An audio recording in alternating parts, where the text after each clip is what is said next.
नमस्कार दोस्तों, स्वागत है आपका हमारे YouTube चैनल बातें जीएस की में। आज हम बात करने जा रहे हैं एक ऐसे संविधान संशोधन की जो भारतीय राजनीति की दिशा बदल सकता है, और वो है 130वां संविधान संशोधन विधेयक 2025। ये क्या है? क्या ये मंत्री, मुख्यमंत्री या प्रधानमंत्री को हटाने के लिए एक बिल लाया गया है, या फिर ये एक सही मायने में नैतिकता को ध्यान रख के लाया गया बिल है? इस विधेयक में क्या प्रावधान है? क्या ये बिल पास होने की कगार पे है, या फिर इस पे किसी तरह से बहस हो सकती है? क्या इसे सुप्रीम कोर्ट में चैलेंज दिया जा सकता है? सब चीजें आज के सेशन में चर्चा करते हैं कि वास्तव में इसका क्या महत्व है, और सत्तारूढ़ पार्टी विपक्ष के लिए ये बिल लाया गया है, या फिर वास्तव में इस बिल का सही मायने है। इसका आज अच्छे से विश्लेषण करते हैं। यहाँ पर देखा जाए तो bills to remove convicted PM CM ministers from power introduced in Lok Sabha Saint to GPC, यानी इसे अभी सिर्फ लोकसभा में इसे प्रस्तावित किया गया है और उसके बाद इसे जीपीसी को भेज दिया गया है। जीपीसी मतलब है कि ज्वाइंट पार्लियामेंट्री कमेटी। ये होता क्या है?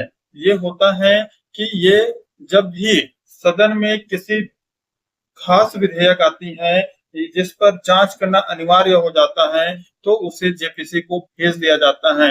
जेपीसी में राज्यसभा और लोकसभा के सदस्य मौजूद होते हैं और वही जांच करते हैं। उस राज्यसभा के जो सदस्य होते हैं अपेक्षाकृत लोकसभा के सदस्य के आधे होते हैं, और इसका मेन मकसद होता है कि किसी खास विधेयक की जांच करना, चाहे वो कोई भी विधेयक हो। अभी तक बात किया जाए तो फिर वो बिल आया था 2024 में, वक्फ बोर्ड बिल आया था, उस पर भी जांच कमेटी बैठाई थी। इसी तरह से बहुत सारी ऐसे कमेटी बैठाई थी जिसका निर्णय जीपीसी के द्वारा लिया गया था। ये संसद में पेश होता है, उसके बाद ज्वाइंट पार्लियामेंट्री कमेटी को भेज देते हैं जांच के लिए। तो अमित शाह द्वारा इस बिल को लाया गया।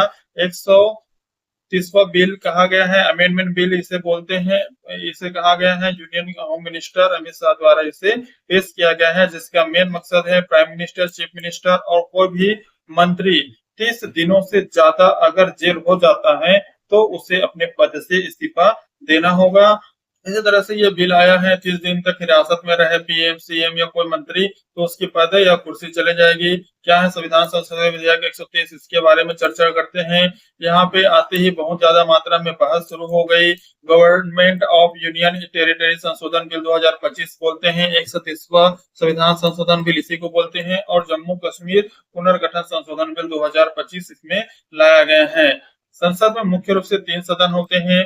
फर्स्ट जो होते हैं बजट सत्र होता है, सेकेंड होते हैं मानसून सत्र, और थर्ड होते हैं शीतकालीन सत्र। तो अभी मानसून सत्र चल रहा था, उसमें ये बिल को इंट्रोड्यूस किया गया है, जिसका मेन मकसद है कि कोई भी पीएम सीएम या फिर कोई मंत्री अगर जेल जाता है तो फिर अगर 30 दिन से ज्यादा जेल में रहता है तो उसे अपने मंत्री पद से इस्तीफा देना होगा। इसी तरह से बात किया जाए, ये यहाँ पे जो स्टेलिन है, स्टेलिन ने इसे फ्लैग बिल कहा गया है। इसे इस जो अमेंडमेंट बिल है उसे डिक्टेटरशिप का नाम दिया गया है।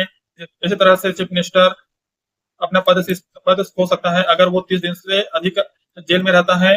तो ममता बनर्जी ने इसे एक तरह से सुपर इमरजेंसी बिल कहा गया है। ये अब बात करते हैं इनकी प्रस्तावना क्या है, क्यों ये चर्चा का विषय बना हुआ है।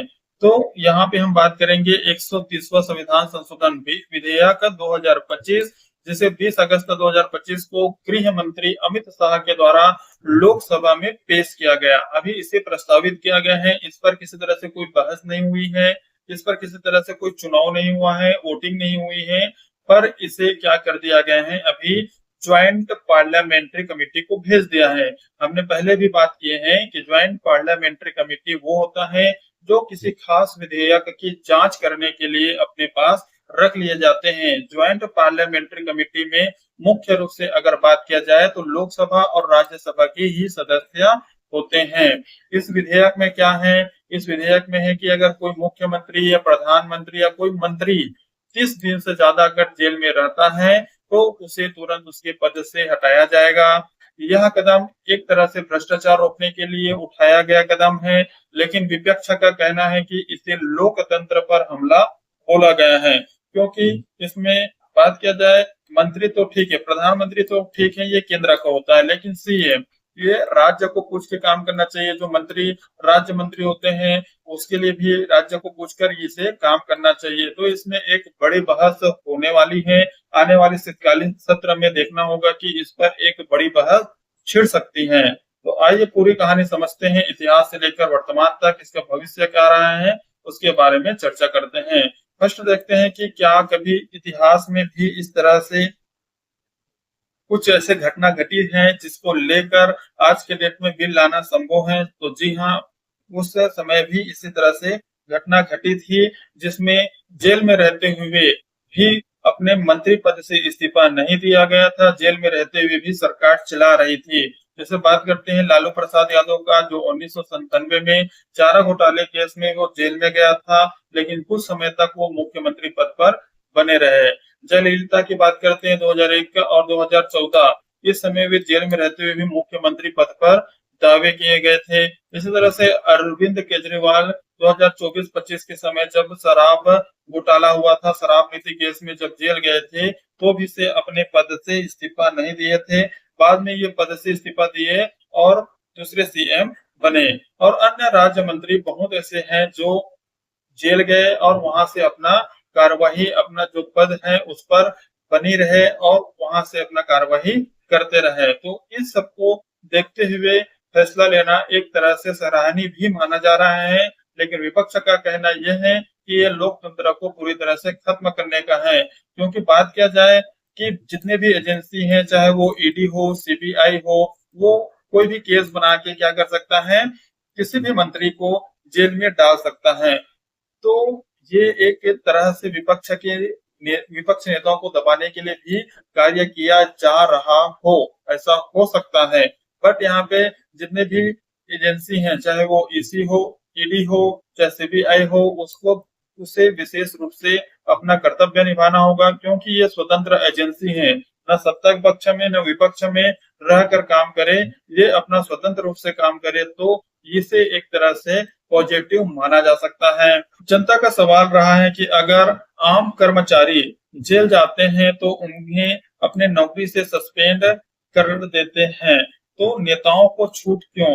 यहीं से विचार आया कि संविधान में संशोधन करना बहुत जरूरी था और इस तरह से रोक लगाना जरूरी था। बात करते हैं विधेयक का प्रमुख प्रावधान क्या है। अगर प्रधानमंत्री, मुख्यमंत्री, कोई मंत्री गंभीर अपराध के चलते 30 दिन से अधिक अगर जेल हो जाता है तो उसे अपने पद से हटना पड़ेगा। इसमें संविधान मुख्य रूप से संशोधन किया जाएगा, 75 में, 164 में और 239 ए में बदलाव किया जाएगा। राष्ट्रपति जो केंद्र स्तर पर है, राज्यपाल जो राज्य स्तर पर है, यहाँ आदेश देंगे। अगर कोर्ट से जमानत मिल जाए तो नेता फिर से बहाल हो सकता है। सरकार का तर्क है कि राजनीति में सुचिता और पारदर्शिता लाने के लिए इस तरह से विधेयक लाया गया है। बात करते हैं संसद में बहस और हंगामा किस तरह से हुई। लोकसभा में जब अमित शाह ने बिल पेश किया तो भाजपा सांसदों ने ताली बजाई। कांग्रेस का कहना है कि यहाँ विपक्ष को खत्म करने का एक चाल है। ममता बनर्जी ने इसे सुपर इमरजेंसी कहा है, वही स्टालिन ने इसे संघीय ढांचा पर हमला कहा है और ब्लैक बिल के नाम से इसे बोला है।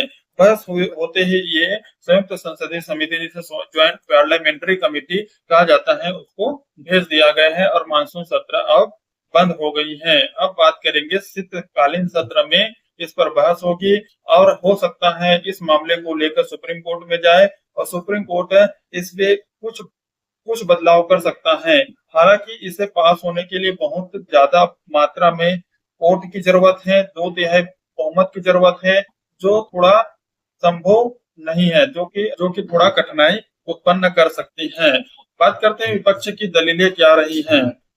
इससे बताया गया है कि यह राजनीतिक दुरुपयोग होगा। जिस सरकार जो सीबीआई, ईडी के केस लगाकर नेताओं को जेल भेजवाती है तो उसे पद से हटा देगी, तो ये एक तरह से राजनीति का दुरुपयोग है। वही बताया था कि सीबीआई और ईडी का जो भी है, किसी भी नेता को वो जब चाहे जेल भिजवा सकता है। तो ऐसे में क्या वो मुख्यमंत्री या फिर मंत्री पद से इस्तीफा दे सकता है, क्योंकि बड़े-बड़े जो चेहरे हैं उसको भी ये जेल भिजवा सकता है। तो ये विपक्ष के लिए एक हानि हो सकता है। लोकतांत्रिक अधिकारों पर हमला है, क्योंकि ये संविधान कहता है कि कोई भी व्यक्ति दोषी साबित होने तक वो निर्दोष है। अब देखो, दो चीज होता है, एक होता है अपराध और एक होता है दोषी। अपराध करके वो अपराधी कहलाता है, बट उसे दोष सिद्ध होने में सुप्रीम कोर्ट का या किसी भी न्यायालय का समय लगता है। जब कोर्ट द्वारा आदेश पास हो जाता है कि वास्तव में वो दोषी है, तब ये तो सही है। लेकिन 30 दिन अगर जेल में रहने के बाद अगर वो निर्दोष साबित हो जाता है, तो वो अपने पद फिर ग्रहण कर सकता है। बट उससे पहले इस तरह से जो पेचीदा कानून है, इसमें ये जो न्याय प्रणाली में जो टाइम लगेगा, उसके जवाबदेही कौन होगा, इस पर भी एक बहस हो सकता है। जनादेश का अपमान है, क्योंकि जनता ने जिसे चुनकर सरकार बनाया है, वो सिर्फ जेल में होने से हटाना उचित नहीं है। संविधान विशेषज्ञों का कहना है कि न्याय के मूल सिद्धांत के खिलाफ इसे माना जा रहा है। तो कुल मिला के अगर बात किया जाए, तो इसमें विपक्ष का जो दलीलें हैं वो सुनने लायक भी हैं, क्योंकि हो सकता है इस तरह से अगर बिल पास हो जाता है, तो फिर विपक्ष के लिए एक बड़ी परेशानी उत्पन्न हो सकती है। तो किसी भी ईडी या किसी भी प्रकार के कोई नेता है, कभी भी किसी स्थिति में फंस सकता है, तो वो जेल जा सकती है। बट वो जनता के लिए है और जनता के द्वारा चुना गया है। तो ऐसे स्थिति में जब उन्हें मात्र 30 दिन के जेल जाने से ही उसे उनके पद से हटा दिया जा रहा है, एक सोचने वाली बात हो सकती है। बात करते हैं कि कानूनी और संवैधानिक पहलू क्या है। सांसद विधेयक अगर 2 साल से ज्यादा की सजा पाए हैं, तो अयोग्य घोषित हो जाता है। रिप्रेजेंटेशन ऑफ पीपल एक्ट 1951 के अंतर्गत इसमें 2 साल से ज्यादा सजा पाई है तब। लेकिन मुख्यमंत्री प्रधानमंत्री तब पद पर बने रह सकते हैं जब तक वे इस्तीफा न दे। नया बिल क्या बोलता है, सिर्फ जेल में रहना ही हटाने का अधिक आधार होगा। सवाल यहाँ है कि क्योंकि अनुच्छेद 21 बोलता है जीवन और स्वतंत्रता का अधिकार है और नेचुरल जस्टिस का उल्लंघन माना जा रहा है, सुप्रीम कोर्ट में इसे चुनौती मिल सकती है।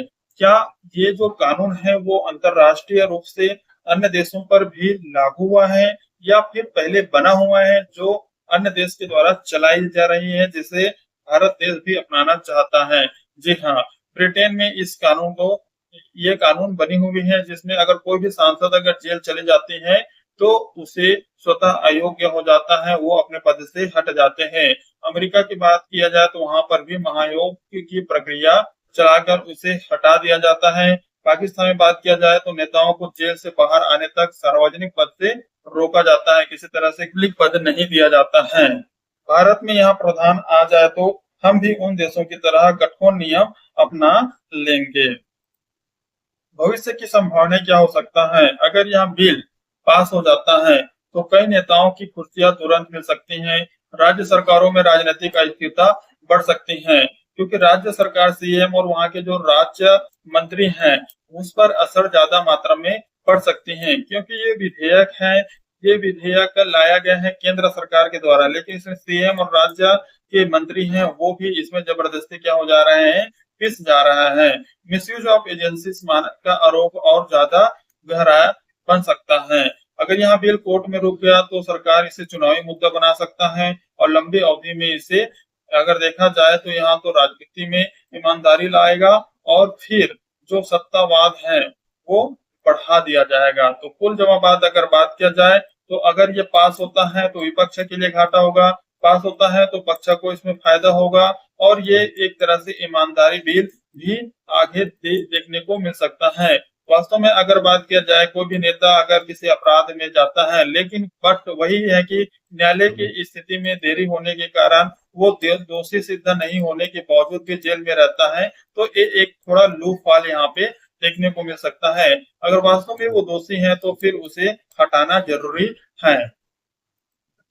इस तरह से बहुत सारे बात किया जाए, संविधान संशोधन का प्रावधान भी है इसमें, किस तरह से ये अगर आता है बिल आया है तो उसे लोकसभा और राज्यसभा में पास होना जरूरी है। लोकसभा और राज्यसभा दोनों में 2/3 बहुमत से पास होगा, क्योंकि राज्यों से भी जुड़ा है, जैसे सीएम को हटाने का बात किया गया है, तो उसमें आधा राज्यों की विधानसभा की भी मंजूरी होनी है। यानी कहे तो आसान बहुमत वाला मामला नहीं है, बल्कि बहुत बड़ा राजनीतिक समर्थन चाहिए। लोकसभा की स्थिति क्या है, क्योंकि इसमें 2/3 के करीब सीट है एनडीए की, तो यहाँ लगभग पास होने की संभावना है।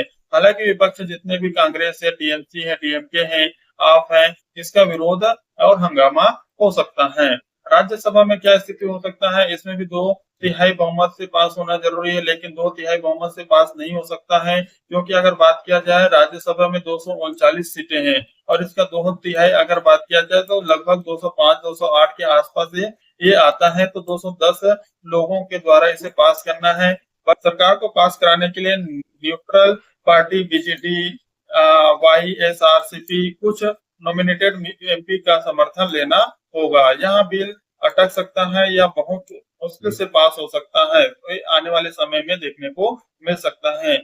राज्य विधानसभाओं की अगर बात किया जाए, तो उसमें राज्य सरकारें जो मुख्यमंत्री हैं उससे जुड़ा है, तो ऐसी स्थिति में राज्यों की मंजूरी भी जरूरी है। तो दक्षिण भारत में ये मंजूरी तो नहीं मिल पाएगी, भाजपा शासित राज्य में इसे मंजूरी दे दी जाएगी, लेकिन कुल मिला के अगर बात किया जाए तो विपक्षी राज्य बाधा डाल सकता है। तो पास तो हो सकता है लोकसभा में, राज्यसभा में थोड़ा मुश्किल से पास होगी, लेकिन राज्यों में जहां जहां इनकी सरकार है वहां पे पास हो सकता है। बट जहां पे इसके अपोजिशन सरकार है वहां पे पास नहीं होगी, इसलिए ये बिल एक तरह से कठिन वाले बिल माना जा रहा है। बात करेंगे इसकी संभावित मुश्किलें हैं कि विपक्षी एकजुटता है, राजनीतिक दुरुपयोग का डर है, और राज्य की बाधा, राज्यसभा की इसमें बाधा है, और कानूनी चुनौतियां हैं, तो ये पास होना थोड़ा मुश्किल है। कुल जब बात किया जाए तो लोकसभा में पास होने की संभावना ज्यादा है, राज्यसभा में थोड़ा कड़ी चुनौती आ सकती है, और कुछ अन्य पार्टियों के सपोर्ट से पास किया जा सकता है, लेकिन राज्य विधानसभा में इसे पास करना थोड़ा मुश्किल है। भविष्य में क्या हो सकता है, अगर संसद में ये बिल पास हो जाती है तो कोर्ट में लंबी लड़ाई भी लड़ेगी। बात किए थे कि इसमें 75, 164 और 239 ए जो अनुच्छेद है, इसका यहाँ पे इसमें संशोधन देखने को मिलेगा, जिसके अंतर्गत 30 दिनों तक अगर कोई भी मंत्री, मुख्यमंत्री या फिर प्रधानमंत्री 30 दिनों की अगर हिरासत में रहता है, जेल में रहता है, तो फिर उन्हें अपने पद से इस्तीफा देना पड़ेगा। विपक्ष इसे लोकतंत्र के लिए खिलाफ माना जा रहा है। जिसमें 130वें संविधान संशोधन में प्रमुख बात की है, वो 75 अनुच्छेद क्या बोलता है, केंद्र सरकार, प्रधानमंत्री और मंत्रिमंडल के बारे में बात करते हैं। इसमें जो 75 का उपबंध है 5, उसमें 5 के ए में संशोधन किया जाएगा। इस संशोधन में ये जोड़ दिया जाएगा, तो अगर कोई मंत्री लगातार 30 दिनों से अधिक जेल में रहता है गंभीर अपराध के चलते, 5 वर्ष से उससे अधिक की सजा वाले अपराध में, तो राष्ट्रपति प्रधानमंत्री की सलाह पर उसे पद से हटाया जा सकता है। जैसे बात किया जाए अनुच्छेद 164 की, जिसमें राज्य सरकार के बारे में बात करते हैं, मुख्यमंत्री और मंत्रिमंडल के, तो इसमें भी ए में इसे जोड़ा जाएगा। केंद्र में 75 ए में जोड़ा गया है, और 164 4 ए में जोड़ा जाएगा।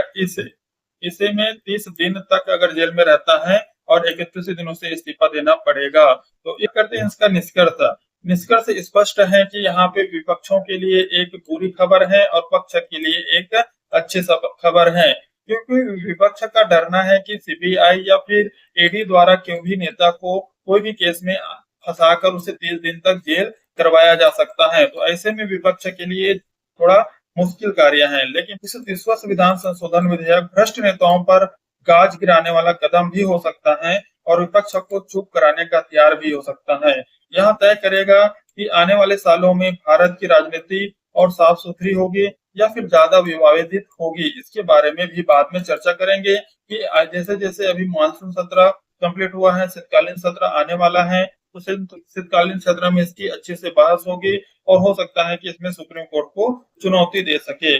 सुप्रीम कोर्ट में जब इसे चुनौती दे देगी, तो फिर विपक्ष पक्ष आपस में बहस ज्यादा मात्रा में देखने को मिलेगी, और हो सकता है ये बिल पास ना हो और इसमें कुछ संशोधन करना पड़े, तब ये कहीं जाके पास हो। यानी किसी तरह से अगर किसी मंत्री पर इस तरह से अपराध होता है, तो उसे तुरंत न्यायालय में पेश किया जाए, और न्यायालय ही डिसाइड कर पाएगा कि वो दोषी है या निर्दोष है। अगर दोषी है तो उसे पद से हटाया जाएगा, और निर्दोष है तो फिर उसे पद पर यथा स्थिति बना दिया जाएगा। अब यहाँ संसद और सुप्रीम कोर्ट दोनों पर निर्भर है कि यहाँ बिल कैसा भविष्य बढ़ाएगा, कैसा भविष्य गढ़ेगा, इसके बारे में आगे की चर्चा सुप्रीम कोर्ट और संसद के द्वारा सुनने को मिलेगी।